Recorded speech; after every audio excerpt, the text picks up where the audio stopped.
हरे Krishna. Basically आजकल के जो पेरेंट्स हैं अपने बच्चों की एजुकेशन, अपने बच्चों की पेरेंटिंग को लेके बहुत ज़्यादा ही कंसर्न है, क्योंकि उनकी डे टू डे लाइफ में ऐसे बहुत सारे केसेस सुनने को आते हैं कि जो फलाने का बच्चा है, जब वो बाहर पढ़ने गया उसको शहर की हवा लगी और वो बिगड़ गया। तो वो नहीं चाहते कि सेम चीज़ उनके बच्चों के साथ रिपीट हो।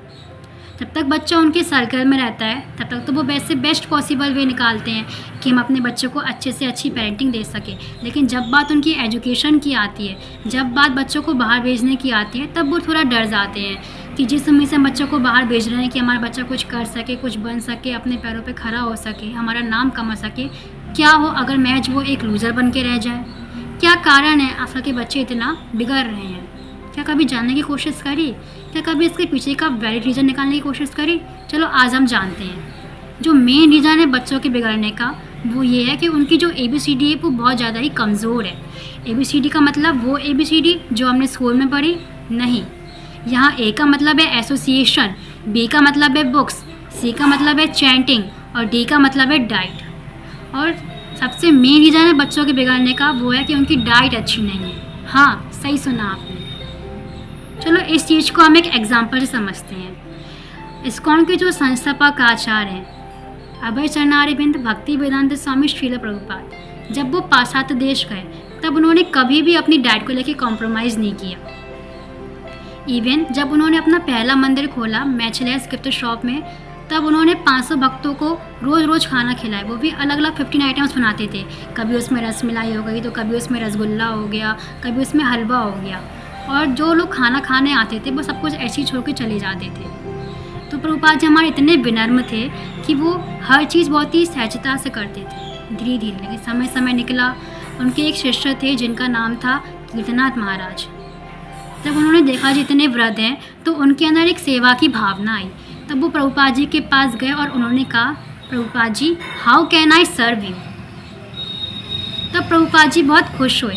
उन्होंने कहा, हाँ मुझे इसी दिन का तो इंतज़ार था। तो ये दिन पॉसिबल कैसे हुआ? Because of food feasting, the consciousness behind making the diet. Prabhupad ji की कॉन्शियसनेस बहुत स्ट्रांग थी, क्योंकि वो बहुत ही ज़्यादा ही सरेंडर भक्त थे। प्रभुपाद जी ने बताया कि एक भक्त को बनाने के लिए चैंटिंग, प्रीचिंग, फीस्टिंग ये ज़रूरी होता है। उन्होंने सबसे इम्पॉर्टेंट चीज़ बनाई, सबसे सीक्रेट वीपन बताए उन्होंने अपनी सीक्रेट स्ट्रेटजी का भक्त को बनाने के लिए, वो था उनका फीस्टिंग। खाने से ही लोग भक्त बन रहे हैं, खाते खाते ही लोग मुक्ति प्राप्त कर रहे हैं। कई शास्त्रार्थ में बताया है कि जो खाना बनाते हैं वो किस भाव से बना रहे हैं वो मैटर करता है।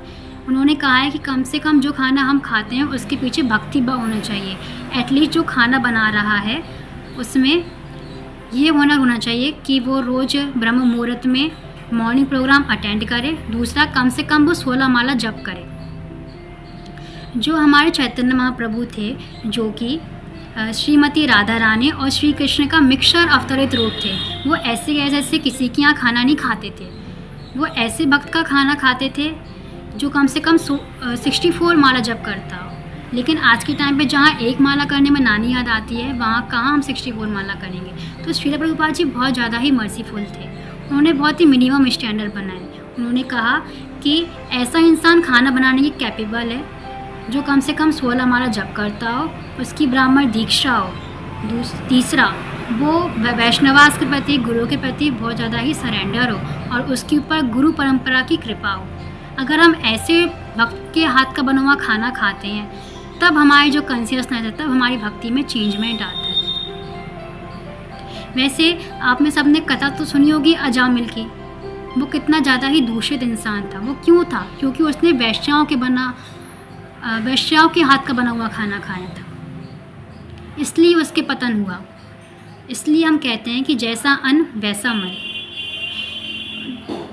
वैसे कहा गया है कि जो खाना है उसको 3 भागों में बांटा गया है। एक स्थूल जो कि मलमूत्र के रूप में बाहर निकलता है, दूसरा मध्यमा जो कि हमारे मसल्स में एनर्जी देता है, और तीसरा अणु जो कि सूक्ष्म रूप में प्रेजेंट होता है और ये हमारे मन की सृष्टि करता है। जब हम भोजन खाते हैं तो उसमें 3 चीज़ इन्वॉल्व होती हैं। पहला विचार, दूसरा कर्म, तीसरी फीलिंग। जब हम खाना खाते हैं तो हम लोगों के कर्म भी खाते हैं, इसलिए कहते हैं कि हम बिना भोग लगा हुआ खाना नहीं खाना चाहिए, किसी भी अवक्त का बना हुआ खाना नहीं खाना चाहिए। वैसे हम कहते हैं ना कि जब हम माला जप करते हैं तो हमारे मन में बहुत सारे उल्टे सीधे विचार आते हैं काम वासना को लेके। कभी कभी हम गुस्से में माला करते हैं। अगर हम इसी भाव में माला करते रहेंगे धीरे धीरे हमारे सभी गुण कम हो जाएंगे। लेकिन ये आप वार्निंग समझ लो चाहे फैक्ट समझ लो, food is more dangerous than chanting. देखो, जहाँ हम माला करते करते इस चीज़ को हम अपना कम कर सकते हैं, वहीं फूड में इसका जस्ट अपोजिट होता है।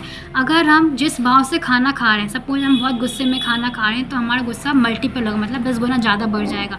अगर हम काम वासना में खाना खाएं तो हमारी जो काम वासना है वो बहुत ज़्यादा बढ़ जाएगी। इसलिए कहते हैं जब भी हम खाना खाएं तो फ़ोन ना चलाएं। जब हम खाना खाएं या खाना बनाएं तो खाते खाते या बनाते बनाते हम भगवान की कथा सुनें, क्योंकि जैसा हमारा मन होगा वैसे ही हमारी बॉडी में रिएक्शन देखने को मिलेंगे। और ऐसा कहा जाता है कि जो लोग खाना बनाते हैं उनको किचन को एक गर्भगृह से भी साफ़ रखना चाहिए। गर्भगृह मतलब जहाँ भगवान को रखा जाता है उसको बहुत साफ़ करते हैं ना, ऐसे में किचन को भी बहुत साफ़ करना चाहिए। क्योंकि उन्होंने कहा था कि ये राधा रानी है, राधा रानी है जो श्री कृष्ण की सेवा कर सकती है, तो उनको हमें बहुत अच्छे से सफाई का मेक श्योर डैट कि आपका जो खाना हो वो बहुत अच्छा हो। ऐसे अपनी डाइट में आप इम्प्रूवमेंट लाएंगे, वैसे वैसे आपके नेचर, वैसे वैसे आपकी भक्ति में भी इम्प्रूवमेंट आएगा। हरे कृष्णा।